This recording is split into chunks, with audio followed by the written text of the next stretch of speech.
रूसी प्रधानमंत्री समेत 130 लोगों की संपत्ति सीज। जापान ने 70 रूसी कंपनियों पर भी बैन लगाया। मार्च से लगातार रूस पर प्रतिबंध लगा रहा है जापान।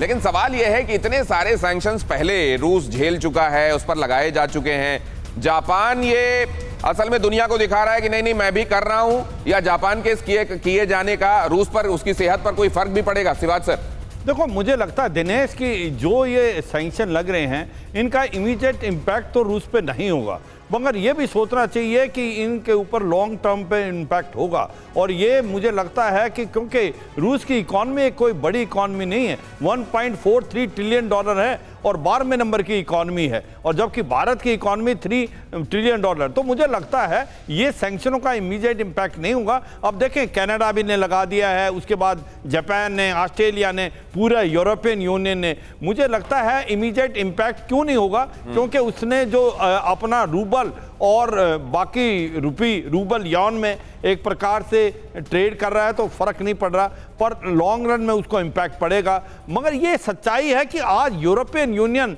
डिवाइडेड हाउस है। जैसे जर्मनी, फ्रांस और इटली खुल के आए हैं, वो चाहते हैं कि ये गैस और ऑयल बंद नहीं होना चाहिए। आपको समझना चाहिए 45% गैस और 38% ऑयल अभी भी रूस से आ रहा है। क्या उसके लिए ऑल्टरनेट सोर्स है? क्या अमेरिका उसको दे पाएगा? वहां से पाइपलाइन आई हुई हैं, आप इसको एलपीजी में नहीं ले आ सकते। तो सच्चाई ये है कि जो डिपेंडेंसी है ऑयल और गैस की यूरोप की रूस पे, वो अगले 3-4 साल में नहीं खत्म हो सकती। तो इसलिए सैंक्शन का इम्पैक्ट एलएनजी आप कहना चाह रहे थे शायद कि एलएनजी के फॉर्म में नहीं ला सकते आप इसको, इसके लिए आपको पाइपलाइन डालनी पड़ेगी। एक अहम खबर देखिए, युद्ध की वजह से रूस की अर्थव्यवस्था चरमराएगी।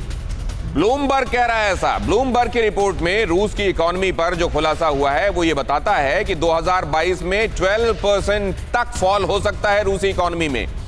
30 साल के इतिहास में ये सबसे बड़ी गिरावट होगी रशियन इकोनॉमी में। ब्लूमबर्ग ये प्रोजेक्शन दे रहा है। लेकिन जब ये हम खबर बता रहे हैं आपको, तो आपको ये भी याद रखना चाहिए कि वो रूबल जो 150 तक पहुंच गया था, डॉलर के साथ इक्वेशन की बात करें आप, उसको 68-70 तक वापस लाने में रूस कामयाब रहा है। महीने भर के अंदर ये टर्न अराउंड देखने को मिला है। तो ये जो प्रोजेक्शन किए जा रहे हैं, ब्लूमबर्ग बेशक एक क्रेडिबल प्लेटफॉर्म है, लेकिन क्या वाकई इतना बड़ा फॉल एक्सपेक्ट किया जा सकता है? मिस्टर गोयल, देखिए, मैं समझता हूं कि 12% फॉल रशिया की इकोनॉमी में पॉसिबल है, क्योंकि रशिया की इकोनॉमी डिपेंड करती है एनर्जी सप्लाई पर। एनर्जी सप्लाई के लिए यूरोपियन यूनियन अगर पूरा बंद नहीं भी कर सकते हैं, कम जरूर करेंगे। रशिया का जो दूसरा सोर्स ऑफ रेवेन्यू है वो है डिफेंस इक्विपमेंट। वो चाइना कितना लेगा कितना नहीं लेगा अभी तक आगे। तो 12% की, और वीट, फूड, एग्रीकल्चर प्रोडक्ट, ये सभी कम होंगी। लेकिन बात ये नहीं कि कम होगा या नहीं होगा। 12% की फॉल इकोनॉमी में रशिया उसको सहन करने में सक्षम है या नहीं। और मेरा कहना यह है कि रशिया 12% के इकोनॉमिक फॉल को सहन कर जाएगा। उसकी वजह से उसका युद्ध रुकने वाला नहीं है ये, क्योंकि रशिया के लोगों को कम्युनिस्ट टाइम के दौरान ये दिक्कतें झेलने की। परवाह देश की, सोमवार से शुक्रवार रात 10 बजे TV9 भारतवर्ष पर।